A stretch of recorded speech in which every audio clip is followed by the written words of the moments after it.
ভূমধ্যসাগরের ওপর দিয়ে উড়ে যাচ্ছে একটি মার্কিন যুদ্ধবিমান। গন্তব্য মধ্যপ্রাচ্য। বিমানে পুরোদমে অস্ত্রশস্ত্র বোঝাই করা, কিন্তু হঠাৎ করেই ড্যাশবোর্ডে একটা লাল বাতি জ্বলে উঠল।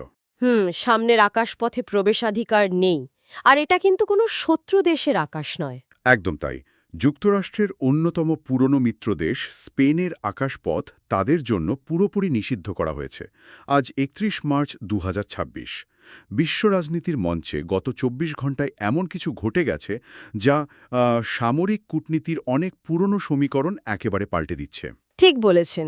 গতকাল ডিফেন্স অ্যাফেয়ার্স ম্যাগাজিনে প্রকাশিত একটি খবরের সূত্র ধরেই আমাদের আজকের এই বিশেষ বিশ্লেষণ। মূল খবরটি হল ন্যাটো জোটের সদস্য স্পেন মার্কিন যুদ্ধবিমানগুলোর জন্য তাদের আকাশপথ সম্পূর্ণ বন্ধ করে দিয়েছে। বিশেষ করে সেই সব বিমান যেগুলো ইরানের বিরুদ্ধে চলমান হামলায় যুক্ত। আজকের গভীর বিশ্লেষণের মূল উদ্দেশ্যই হল কেন একটি মিত্রদেশ এমন চরম একটি অবস্থা নিল সেটা খুঁজে বের করা। হ্যাঁ, আর এর ফলে সামরিক, লজিস্টিক্স এবং বৈশ্বিক অর্থনীতিতে ঠিক কী ধরনের প্রভাব পড়তে চলেছে সেটাও আমরা খতিয়ে দেখব। ধরুন, দুজন মানুষ দীর্ঘদিন ধরে একসঙ্গে কাজ করছেন। হঠাৎ একদিন একজন অন্যজনের মুখের ওপর দরজা বন্ধ করে দিলেন, কারণ তিনি তার সঙ্গীর বর্তমান কাজ সমর্থন করেন না। ঠিক এমনই এক নাটকীয় পরিস্থিতি এখন আন্তর্জাতিক মঞ্চে। আর এই দরজা বন্ধ করার বিষয়টা কিন্তু শুধু রূপক অর্থে সীমাবদ্ধ নেই। স্পেনের প্রতিরক্ষামন্ত্রী মার্গারিটা রোবেলস মাদ্রিদে অত্যন্ত স্পষ্টভাবে ঘোষণা দিয়েছেন যে স্পেনের কোনো সামরিক ঘাঁটি বা আকাশপথ ইরান যুদ্ধের জন্য ব্যবহার করা যাবে না, তাই তো? একদম। আর এর আক্ষরিক অর্থ হল সামরিক লজিস্টিক্সের জন্য এটা একটা বড়সড় দুঃস্বপ্ন।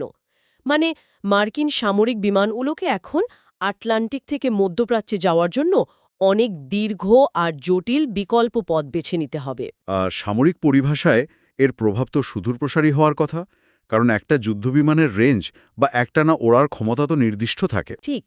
যখন হাজার হাজার মাইল ঘুরপথে যেতে হয়, তখন মাঝপথেই একাধিকবার জ্বালানি নিতে হয়, যাকে মিড এয়ার রিফুয়েলিং বলা হয়। এতে শুধু যে সময় বেশি লাগছে তা নয়, বরং অতিরিক্ত জ্বালানির ওজনের জন্য বিমানগুলোকে হয়তো অস্ত্র বা পেলোডের পরিমাণ কমিয়ে দিতে হচ্ছে। হ্যাঁ, আর যুদ্ধের ময়দানে যেখানে প্রতিটি মিনিট গুরুত্বপূর্ণ, সেখানে এমন লজিস্টিক্যাল বাধা পুরো সামরিক অভিযানের গতিকে মারাত্মকভাবে শ্লোথ করে দেয়। এই বাধার বিষয়টা আসলে খুব গুরুত্বপূর্ণ। তবে স্পেনিশ পত্রিকা এল পাইসের একটা প্রতিবেদনে আমি একটা ছোট কিন্তু তাৎপর্যপূর্ণ ব্যতিক্রম দেখলাম। আচ্ছা, সেটা কি? তারা বলছে, কেবল জরুরি অবস্থার ক্ষেত্রেই এই নিষেধাজ্ঞার বাইরে গিয়ে স্পেনের আকাশপথ ব্যবহারের সুযোগ থাকবে। ও হ্যাঁ, যদি কোনো মার্কিন বিমান মাঝপথে যান্ত্রিক ত্রুটির শিকার হয় বা অন্য কোনো চরম অপারেশনাল ইমার্জেন্সি তৈরি হয়, তবেই তারা স্পেনের আকাশসীমায় প্রবেশ করতে পারবে। কিন্তু এখানে আমার একটা খটকা লাগছে। স্পেন যদি যুক্তরাষ্ট্রের অভিযান সমর্থন নাই করে, তবে এই ব্যতিক্রমটুকু কেন রাখল? কারণ আন্তর্জাতিক রীতি অনুযায়ী আকাশে বিপদগ্রস্ত কোনো বিমানকে সাহায্য না করাটা কার্যত একটা যুদ্ধ ঘোষণার শামিল হিসেবে ধরা হয়। ও, বুঝতে পেরেছি। স্পেন কোনোভাবেই যুক্তরাষ্ট্রের সাথে সরাসরি সামরিক সংঘাতে জড়াতে চায় না। ঠিক তাই। তারা যদি একটি যান্ত্রিক ত্রুটিযুক্ত মার্কিন যুদ্ধবিমানকে জরুরি অবতরণ করতে না দেয় আর সেটা বিধ্বস্ত হয়, পরিণতি হবে ভয়াবহ। তাই স্পেন সুকৌশলে একটা সীমারেখা টেনে দিয়েছে।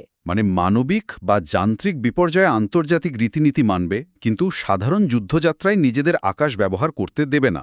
আর এটা তো হঠাৎ নেওয়া কোনো সিদ্ধান্ত নয়। না না, একদমই নয়। স্পেন এর আগেই তাদের দেশের মাটিতে থাকা যৌথ সামরিক ঘাঁটিগুলো এই ইরান যুদ্ধের কাজে ব্যবহার করতে দিতে অস্বীকৃতি জানিয়েছিল।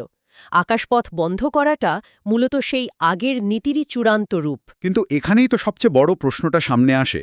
যুক্তরাষ্ট্র হয়তো এই অভিযানটিকে তাদের জাতীয় নিরাপত্তার জন্য অপরিহার্য মনে করছে, আর ন্যাটো তো তৈরিই হয়েছিল পারস্পরিক সামরিক সহযোগিতার জন্য। হ্যাঁ, নেটোর মূল ভিত্তিই তো সেটা। তাহলে নিজের মিত্রের সামরিক চলাচলে এভাবে সরাসরি বাধা দেওয়া কি জোটের অভ্যন্তরীণ সম্পর্কের জন্য বড় ধরনের ঝুঁকি নয়? যুক্তরাষ্ট্রের চোখে এটা তো একটা বড় বিশ্বাসঘাতকতা হিসাবে ধরা পড়ার কথা। নেটোর গঠনতন্ত্রটা একটু গভীরভাবে দেখলে উত্তরটা পাওয়া যাবে।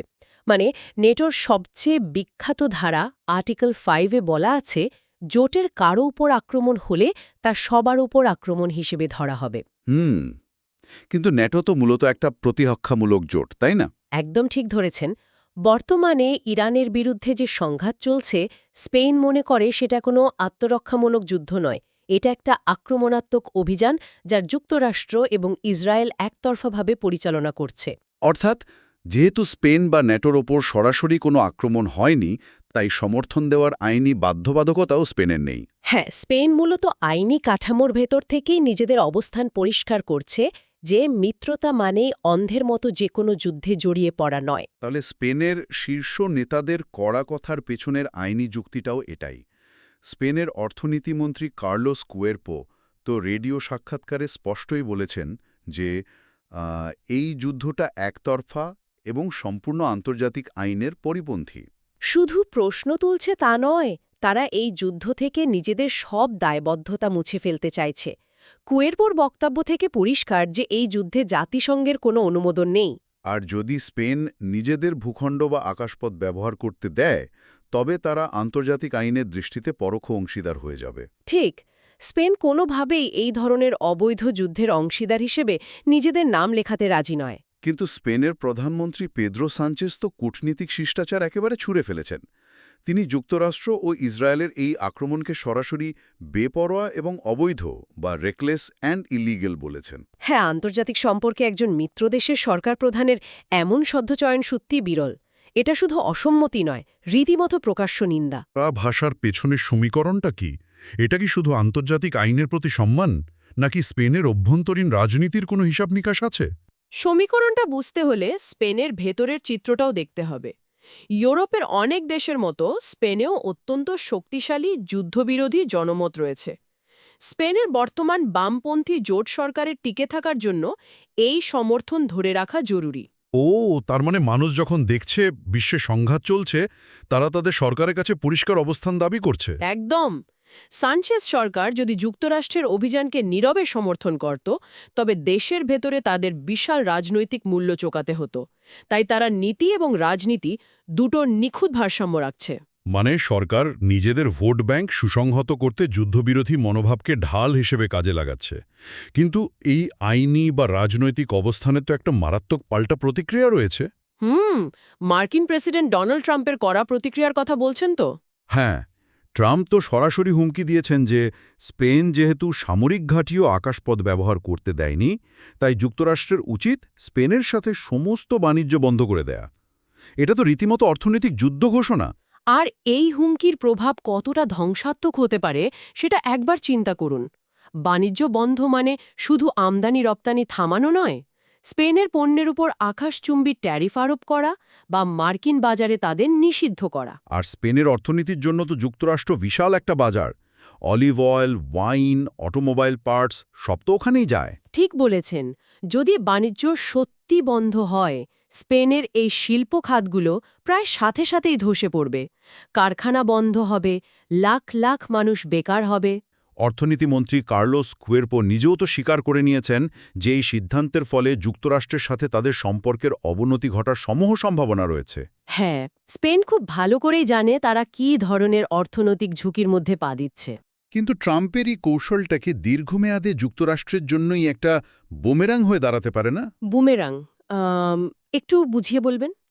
এই অর্থনৈতিক হুমকি কিভাবে যুক্তরাষ্ট্রের দিকে ফিরে আসবে? মানে ধরুন, একটি পরাশক্তি যখন তার মিত্রের ওপর অর্থনৈতিক চাপ প্রয়োগ করে সামরিক সুবিধা আদায় করতে চায়, তখন কি মিত্রতার সংজ্ঞাটাই বদলে যায় না? বেশ ভালো একটা পয়েন্ট। দীর্ঘমেয়াদে মিত্র দেশগুলো বুঝতে পারবে যে যুক্তরাষ্ট্রের ওপর অর্থনৈতিকভাবে নির্ভরশীল থাকা মানে নিজেদের জাতীয় নিরাপত্তাকে জিম্মি করে রাখা।